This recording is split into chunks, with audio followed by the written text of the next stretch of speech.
साधारण को असाधारण बनने में वक्त लगता है।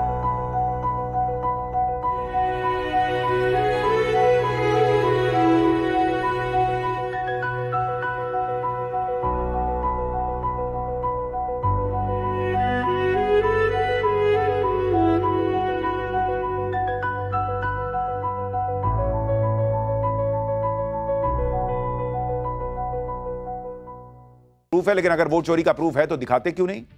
सुप्रीम कोर्ट चले जाइए। सिर्फ आरोप वाली पॉलिटिक्स इनका काम रह गया है। आप देखिए कि कल यही लोग आरोप लगा रहे थे कि मोदी की विदेश नीति फेल। आज पीएम मोदी ने ब्रिटेन के दौरे पर बड़ी डील डन कर दी है, वो भी ऐसे टाइम पर जब टैरिफ को लेकर मारामारी मची। भारत और यूके की ट्रेड डील को देखकर आज अमेरिका, चीन, पाकिस्तान सबके होश उड़ गए होंगे, क्योंकि भारत और यूके दोनों ही बड़े और ताकतवर देश हैं। दोनों देश टॉप 6 इकोनॉमी में आते हैं। दोनों देशों के बीच ऐतिहासिक डील हुई है। जो ट्रंप खुद को ट्रेड डील का किंग मानते हैं, उनके लिए भारत और यूके की डील किसी झटके से कम नहीं। जो चीन भारत की आर्थिक रफ्तार को रोकने के लिए तिकड़म लगाता है, उसे भारत की यह बड़ी डील चुभने वाली है बॉस। जो पाकिस्तान दुनिया के दूसरे देशों के सामने हाथ फैलाकर भीख मांगता है, उसे भारत और यूके की बड़ी डील से भयंकर बेइज्जती महसूस हो रही हो। भारत और यूके के बीच हुई यह डील ऐसा क्या करेगी जो भारत की ऑलरेडी रॉकेट बनी हुई अर्थव्यवस्था और तेजी से आगे बढ़ेगी? इसके अलावा पीएम मोदी ने यूके में आतंकवाद के मुद्दे पर पाकिस्तान को कैसे घेरा? पीएम मोदी ने बिना नाम लिए कैसे चीन की क्लास लगाई? पीएम मोदी ने कैसे विजय माल्या और नीरव मोदी जैसे भगोड़ों को भारत लाने का इंतजाम कर दिया और खालिस्तानियों का क्या इलाज किया? यह सब आज आपको दिखाऊंगा, लेकिन पहले एक झलक दे।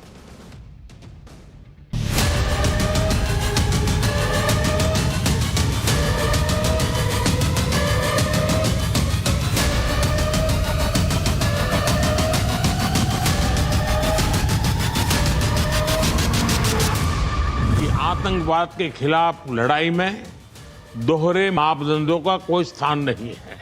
आज के युग की मांग विस्तारवाद नहीं, विकासवाद ही है।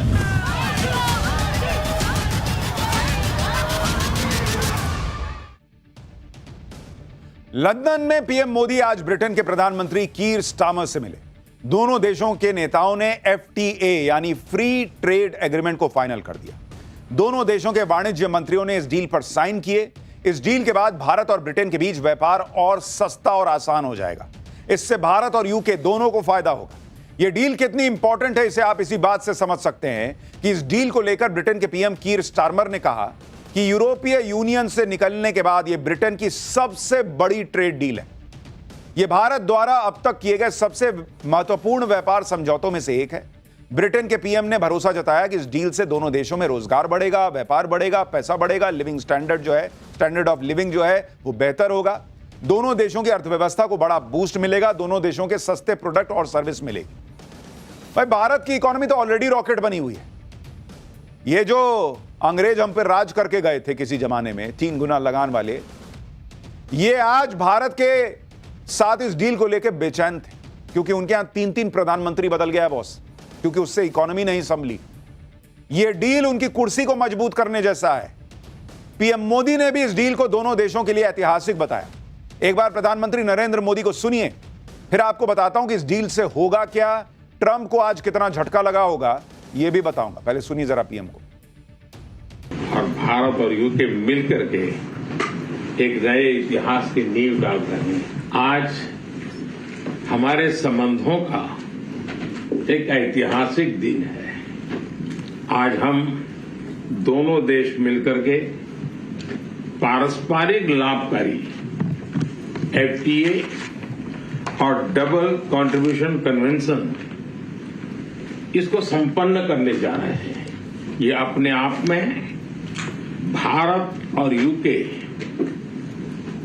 भावी पीढ़ी के लिए एक बहुत मजबूत रास्ता तैयार कर रहा है। व्यापार और उद्योग के क्षेत्र में एक नया अध्याय जुड़ रहा है। हमने आपको कल ही पाठशाला में बताया था कि भारत और यूके के बीच जो फ्री ट्रेड एग्रीमेंट हुआ है, उसका मकसद दोनों देशों के बीच व्यापार को दोगुना करके 10,36,000 करोड़ रुपए तक ले जाना है। इस डील से भारत और यूके दोनों को फायदा होगा।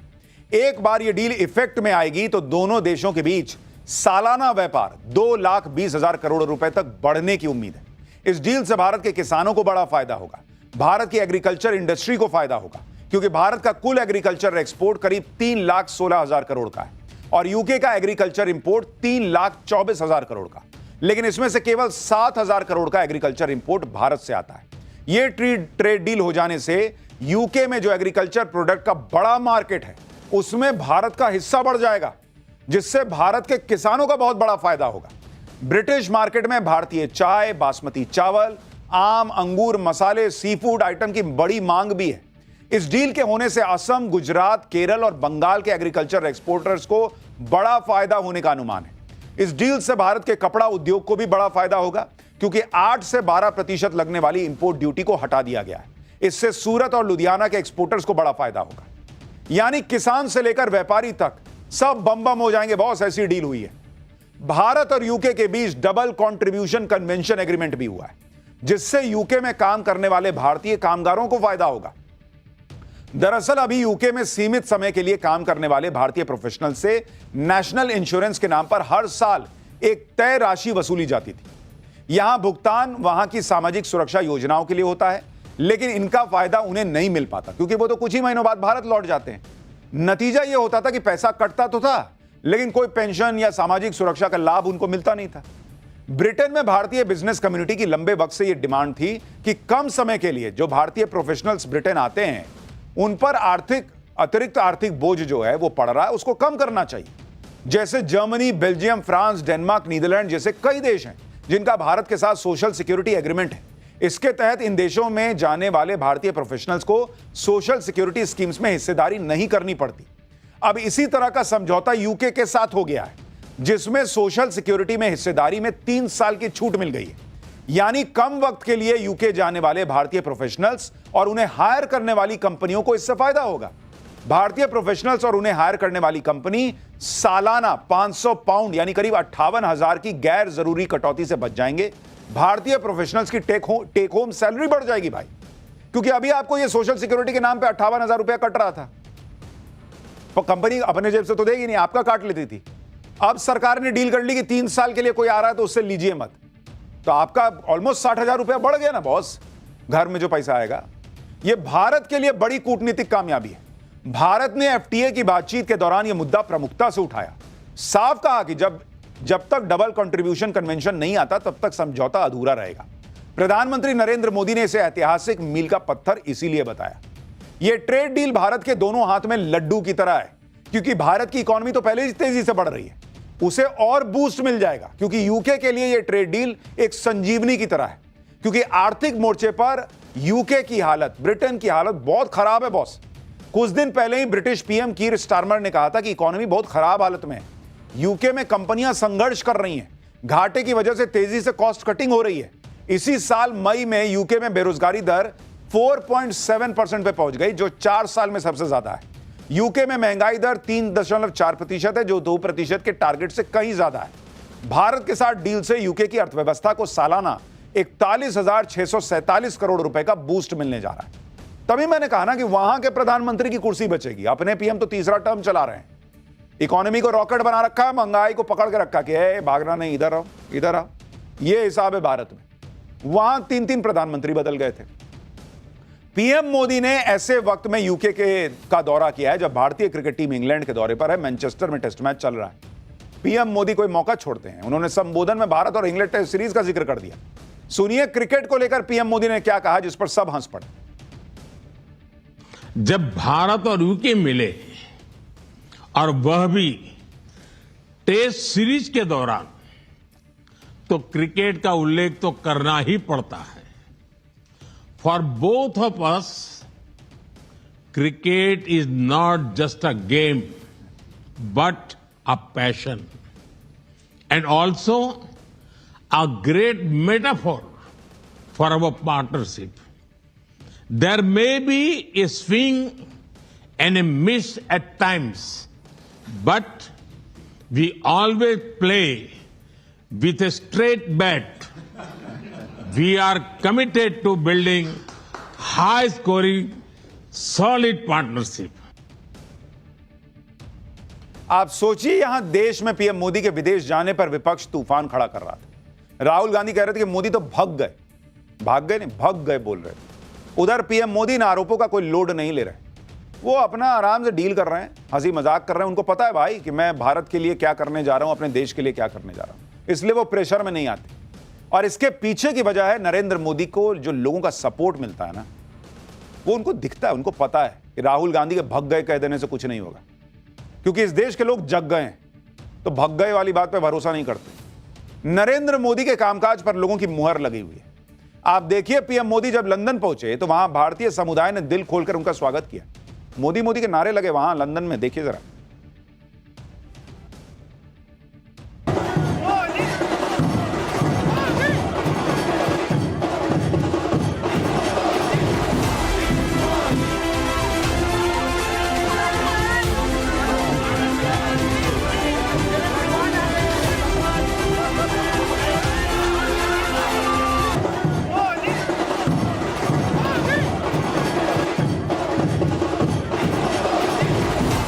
मेरा जो जीवन है ना वो सफल हो गया मोदी के दर्शन करके। मैं अपना भगवान मानता हूँ, मोदी को भगवान मानता हूँ, भगवान से ऊपर कुछ नहीं है। मैं इतना खुश हूँ कि मेरे पास वर्ड नहीं है। And the Prime Minister shook my hand, he gave me Ashirwad and it was the best feeling ever. आप लोगों का सेंटिमेंट देख रहे हैं जो विदेश में रह रहे हैं कि भाई मैं मिल लिया नरेंद्र मोदी से, उनको देख लिया तो मेरा जीवन सफल हो गया, ऐसी ऐसी बातें लोग बोलते हैं। आप ये भी देखिए कि कल राहुल गांधी ऑपरेशन सिंदूर को लेकर पीएम मोदी की विदेश नीति पर सवाल उठा रहे थे, कह रहे थे कि हमारे साथ तो कोई देश ही नहीं खड़ा था। दूसरी तरफ आज आतंकवाद के मुद्दे पर भारत को यूके का साथ मिल गया। यूके की तरफ से पहलगाम हमले की निंदा की गई, आतंकवाद पर डबल स्टैंडर्ड रखने वालों को कड़ा संदेश भी दिया गया। सुनिए पीएम मोदी ने क्या कहा, फिर आपको बताऊंगा कि इधर पीएम मोदी यूके पहुंचे, उधर पाकिस्तान में क्यों हड़कंप मच गया।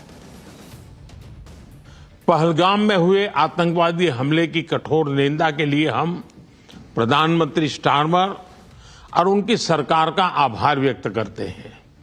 हम एक मत हैं कि आतंकवाद के खिलाफ लड़ाई में दोहरे मापदंडों का कोई स्थान नहीं है। इधर पीएम मोदी यूके से बड़ी बड़ी डील कर रहे हैं, उधर पीएम मोदी की कूटनीति को देख पाकिस्तान का तनाव बढ़ा हुआ है।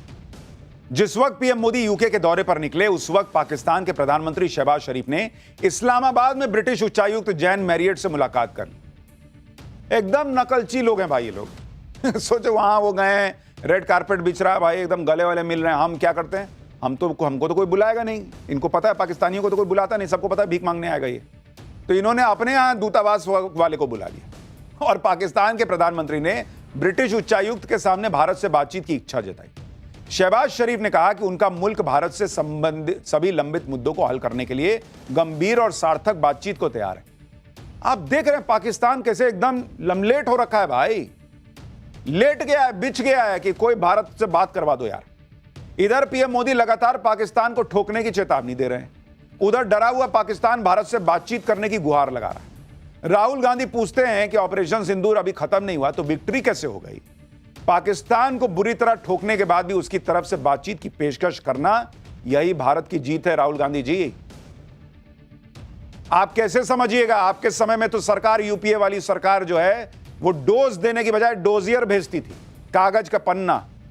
पाकिस्तान भी मजे में रहता था कि क्या ही होगा, कागज का पन्ना आएगा, इधर उधर रख देंगे टेबल पे, धूल फांकेगा। अब उसको डर लगता है कि ये तो धुआं धूल कड़ कर देंगे भाई साहब नरेंद्र मोदी। भारत की डील को देखकर पाकिस्तान इसलिए भी टेंशन में होगा क्योंकि एक तरफ तो इस डील से भारत का निर्यात बढ़ेगा, भारत के एक्सपोर्टर्स को फायदा होगा, दूसरी तरफ पाकिस्तान का निर्यात गिरता जा रहा, आयात बढ़ रहा है उसका, जिससे दूसरे देशों से उसका व्यापार घाटा लगातार बढ़ रहा है। पाकिस्तान के central bank state bank of Pakistan की तरफ से जारी आंकड़ों के मुताबिक वित्त वर्ष 2025 में पाकिस्तान का 9 पड़ोसी देशों के साथ व्यापार घाटा 29.42% बढ़कर 12 अरब डॉलर तक पहुंच गया है। इसमें चीन, बांग्लादेश जैसे पड़ोसी भी शामिल हैं, जिससे पाकिस्तान ज्यादा सामान खरीद रहा है लेकिन निर्यात कम कर रहा है। पाकिस्तान की दिक्कत है कि वो एक चीज बहुत शानदार एक्सपोर्ट कर सकता है और वो आतंकवादी। उसके यहां भर भर के आतंकवादी पड़े हैं, लेकिन कोई दूसरा देश आतंकवादी इंपोर्ट करता नहीं तो भाई की इकोनॉमी अभी चढ़ जाती। पाकिस्तान का व्यापार घाटा लगातार बढ़ रहा है, जो पाकिस्तान की इकोनॉमी के लिए अच्छा नहीं है। यही वजह है कि पाकिस्तान लगातार भारत से बातचीत की गुहार लगा रहा है। यूके के दौरे पर पीएम मोदी ने न सिर्फ आतंकवाद का मुद्दा उठाया, बल्कि भारत की सुरक्षा के लिए खतरा बन रहे खालिस्तानी एलिमेंट्स का भी जिक्र किया, क्योंकि हाल ही में ऐसी कई घटनाएं हुई हैं जो ये बताती हैं कि पाकिस्तान की आईएसआई यूके में खालिस्तानी एलिमेंट्स को सपोर्ट कर रही है। इसी साल लंदन में विदेश मंत्री एस जयशंकर की सुरक्षा में चूक हुई थी। खालिस्तानी समर्थक अचानक उनके काफिले के सामने आ गए थे। इस घटना पर भारत ने कड़ी नाराजगी जताई थी। इससे पहले साल 2023 में लंदन स्थित भारतीय दूतावास के बाहर हिंसा हुई थी। इस हमले के पीछे खालिस्तानी एलिमेंट्स का हाथ। उस वक्त कुछ खालिस्तानी समर्थकों ने तिरंगे का अपमान करने की कोशिश की थी। इसी साल ब्रिटेन की सुरक्षा एजेंसीज की एक लीक रिपोर्ट में खालिस्तानी एलिमेंट्स को खतरा भी बताया गया था। इसलिए पीएम मोदी ने अपने यूके दौरे पर खालिस्तानी एलिमेंट्स का मुद्दा उठाया और उन पर एक्शन की मांग भी की। सुनिए पीएम मोदी ने वहां खालिस्तानियों के इलाज को लेकर क्या कहा है। हम इस बात पर भी सहमत हैं कि एक्सट्रीमिस्ट विचारधारा वाली शक्तियों को डेमोक्रेटिक फ्रीडम का दुरुपयोग नहीं करने दिया जा सकता। Those who misuse democratic freedoms to undermine democracy itself must be held account. प्रधानमंत्री नरेंद्र मोदी जब डील कर रहे थे, एफटीए की डील कर रहे थे, तो उनको पता था कि यही समय है, खालिस्तानियों को लेकर भी बात कर लो, पाकिस्तान को लेकर भी बात कर लो और उनको बता दो भाई कि व्यापार कर रहे हैं ठीक है, लेकिन ये सब जो हो रहा है ये सब भी तुमको देखना पड़ेगा। अच्छा, इतना ही नहीं, आतंकियों और खालिस्तानियों के साथ साथ पीएम मोदी ने भारत को आर्थिक चोट देने वाले भगोड़ों की भी भारत वापस लाने पर जोर दिया। पीएम मोदी ने आर्थिक अपराध से जुड़े भगोड़ों के प्रत्यर्पण के लिए यूके से सहयोग मांगा। भारत लगातार विजय माल्या, नीरव मोदी, ललित मोदी के प्रत्यर्पण की मांग कर रहा है। सुनिए पीएम मोदी ने यूके में ऐसा क्या कहा जिससे माल्या, नीरव जैसे भगोड़ों के प्रत्यर्पण की आस और तेज हो गई। इकोनॉमिक ऑफेंडर्स के प्रत्यार्पण के विषय पर भी हमारी एजेंसी सहयोग और समन्वय से काम करती रहेगी। उधर यूके में नरेंद्र मोदी कूटनीतिक धमाके कर रहे हैं, इधर देश में अलग ही पॉलिटिक्स चल रही है। संसद सत्र को आज 4 दिन हो गए, 4 दिन। चौथे दिन भी संसद में कोई काम नहीं हुआ ढंग से। इंडी गठबंधन ने बिहार के एसआईआर को लेकर फिर हंगामा किया। कांग्रेस के सांसद वेल में आकर पोस्टर लहराने लगे। हंगामे के बीच लोकसभा सिर्फ 12 मिनट चल पाई, 12 मिनट, जबकि राज्यसभा की कार्रवाई भी हंगामे के बाद कल तक के लिए स्थगित करनी पड़ी। इसके बाद जब राहुल गांधी संसद से निकले तो चुनाव आयोग पर बरस गए। राहुल गांधी ने नया दावा कर दिया कि उनके पास वोट चोरी के प्रूफ हैं। कर्नाटक की एक कोई सीट है जिसको लेके इनके पास कोई सबूत है। वहां पर इलेक्शन कमीशन ने बेईमानी कर दी है इनके हिसाब से। एक बार सुनिए राहुल गांधी का आरोप, फिर उसकी सच्चाई बताता हूं।